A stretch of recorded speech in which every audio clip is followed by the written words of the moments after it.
বন্ধুরা, আমরা বিনিয়োগের কথা জানি। অর্থনৈতিক বিনিয়োগ, আপনি বিনিয়োগ করতে পারেন স্টক মার্কেটে, আপনি বিনিয়োগ করতে পারেন কোনো সম্পত্তি বা ফ্ল্যাটের উপরে বা অনেক কিছুর উপরে আপনি করতে পারেন, এবং যেটা আপনি আর্লি করলে আপনার জন্য ভালো। কারণ জায়গা জমির দাম বা স্টকের দাম বা ইনভেস্টমেন্ট সময়ের সাথে সাথে বাড়ে। তো ঠিক তেমনি আর্লি যেমন করা ভালো, আরেকটি ইনভেস্টমেন্ট আছে যেটা আর্লি করা ভালো। সেটা কোনটা? সেটা হচ্ছে আপনার সাইকোলজিক্যাল একটা ইনভেস্টমেন্ট। সকালবেলা করা ভালো, একদম প্রাতে, রাইট?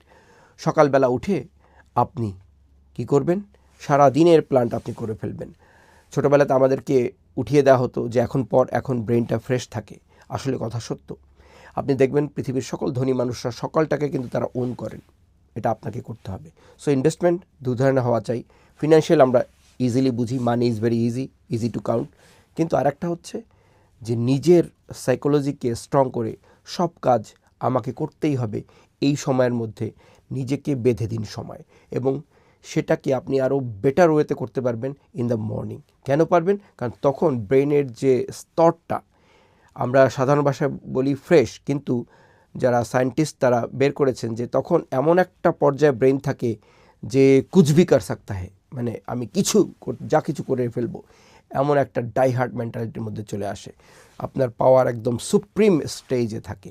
ঠিক তখন যে কাজগুলি আপনি চিন্তা করবেন বা প্ল্যানিং করবেন, যে ইনভেস্টটা আপনি করবেন, আপনার থট প্রসেসের ইনভেস্টের কথা বলছি, সেটা কিন্তু আপনার রূপ নেবে, আপনি করতে পারবেন। আমি আমার ব্যক্তিগত কথা যদি বলি, তাহলে আমি বলতে পারি যে আমি সকালবেলা উঠে যে প্ল্যানগুলি করি, বিশ্বাস করুন সেগুলি আমি পালন করি, 100 ভাগ করার চেষ্টা করি। মাঝে মধ্যে হয়তো এদিক ওদিক হয়ে যায়, বাট আমি করি।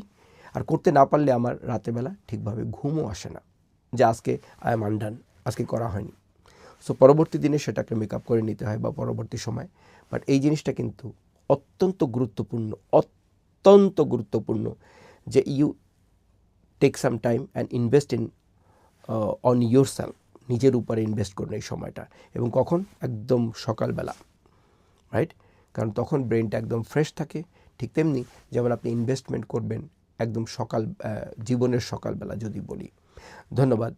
আশা করি মেসেজটা ক্রিস্টাল ক্লিয়ার হয়েছে। ধন্যবাদ।